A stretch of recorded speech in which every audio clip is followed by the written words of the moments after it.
በዚህ መልኩ ከቀባሁት በኋላ ለግማሽ ሰዓት ያህል ቀዝቃዛ ቦታ ላይ ፍሪጅ ውስጥ አስቀምጠዋለሁ። እዚህ ላይ ቅድም ያዘጋጀሁት ሽንኩርት በዚህ መልኩ ጠብሼዋለሁ።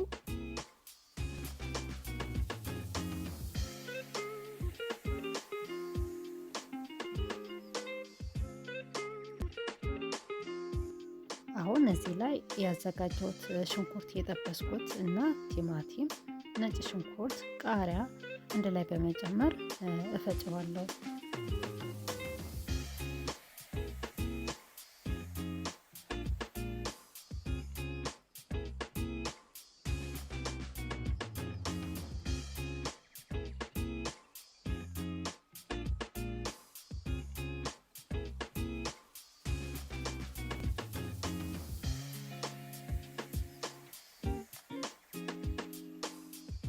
ጨው ብዙ ሳይበዛ በትንሹ እጨምራለሁ እና ደግሞ ውሃ በትንሹ እንዲፈጭልኝ ብቻ ነው እንጂ እንዳይቀጥንብኝ መጠንቀቅ አለብኝ። ስለዚህ አንድ የሻይ ብርጭቆ ውሃ ነው የጨመርኩት ማለት ነው። አሁን በደንብ እስኪልም ድረስ እፈጨዋለሁ።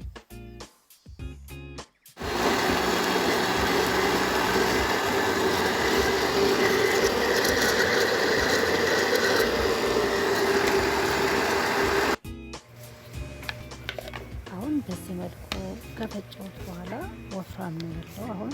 ስለዚህ ትንሽ ከፍቼ አሳው በደንብ በዚህ ቀጥታለሁ ማለት ነው። ከመጥበሴ በፊት በዚህ ቀጥቼ ነው የምጠብሰው። አሁን ለእያንዳንዱ ሁሉን እየቀባው በዚህ መልኩ እየቀባው እጠብሰዋለሁ።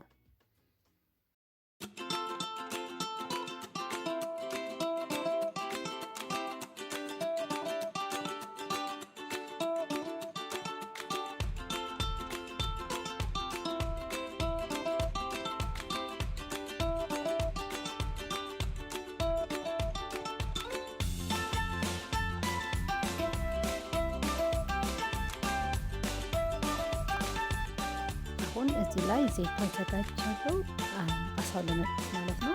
እዚህ ላይ ደግሞ ብረት አለኝ ሩዝ መስሪያ ማለት ነው። እዚህ ላይ ብዙ ሳይበዛ በመጠኑ ዘይት ጨምራለሁ። ዘይቱ በደንብ ከሞቀ በኋላ ያ የፈጨሁት ግማሹ አሳው ቀብቼዋለሁ፣ ግማሹ ደግሞ እዚህ ላይ ነው የምጨምረው።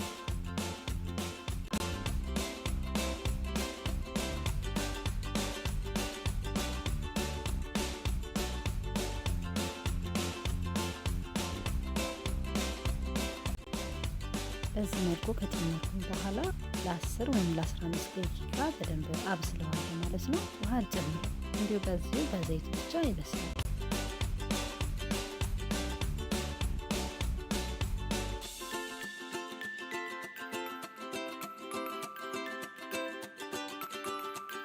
በዚህ መልኩ ካቁላላሁት በኋላ ከላይ ቅመሞች እጨምራለሁ፣ ሩዙ እንዳያንስበት ማለት ነው።